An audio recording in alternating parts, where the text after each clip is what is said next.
প্রধান উপদেষ্টার বিশেষ সহকারী প্রফেসর ড আলী রিয়াজ বলেছেন, ভবিষ্যতে যারা এই দেশ পরিচালনা করবেন তারা যেন আর কখনোই ফ্যাসিস্ট হয়ে উঠতে না পারেন তা নিশ্চিত করতেই এবারের গণভোট।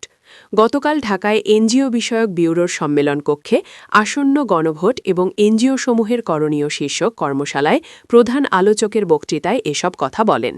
এনজিও বিষয়ক ব্যুরোর মহাপরিচালক মোহাম্মদ দাউদ মিয়ার সঞ্চালনায় সভায় বিশেষ আলোচক হিসেবে উপস্থিত ছিলেন প্রধান উপদেষ্টার বিশেষ সহকারী ঐক্যমত্য মনির হায়দার এবং সুশাসনের জন্য নাগরিক সুজন সম্পাদক ড বদিউল আলম মজুমদার।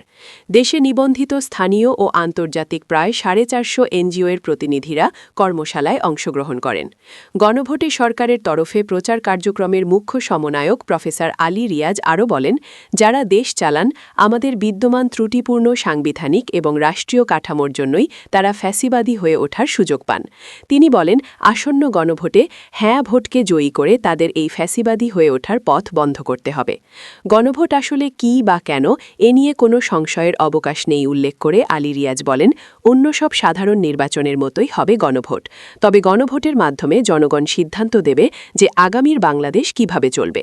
আসন্ন নির্বাচনে সকল ভোটার ভোট কেন্দ্রে 2টি ব্যালট পাবেন, যার মধ্যে জনপ্রতিনিধি নির্বাচনের ব্যালটটি হবে সাদা ও গণভোটের ব্যালটটি হবে রঙিন, বলেন আলী রিয়াজ।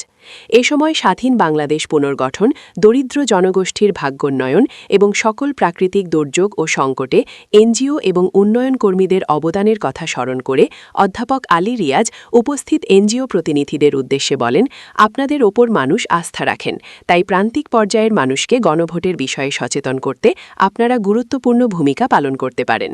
কর্মশালার বিশেষ আলোচক প্রধান উপদেষ্টার বিশেষ সহকারী ঐক্যমত্য মনির হায়দার বলেন, পাকিস্তানি শাসনামলে তৎকালীন শাসকগোষ্ঠী আমাদের গণতান্ত্রিক অধিকার কেড়ে নিয়েছিল। মুক্তিযোদ্ধাদের স্বপ্ন ছিল এমন একটি দেশ যেখানে নাগরিকদের অধিকার সমুন্নত থাকবে। উল্লেখ করে মনির হায়দার বলেন, যদি গণভোটের মাধ্যমে আমরা কাঙ্ক্ষিত সংস্কার করতে পারি তাহলে আগামী প্রজন্মের জন্য একটি নিরাপদ, সুন্দর, গণতান্ত্রিক বাংলাদেশ গড়ার পথ সুগম হবে। অন্যথায় দেশ আবার 5 আগস্টের আগের অবস্থায় ফিরে যাবে বলে তিনি উল্লেখ করেন।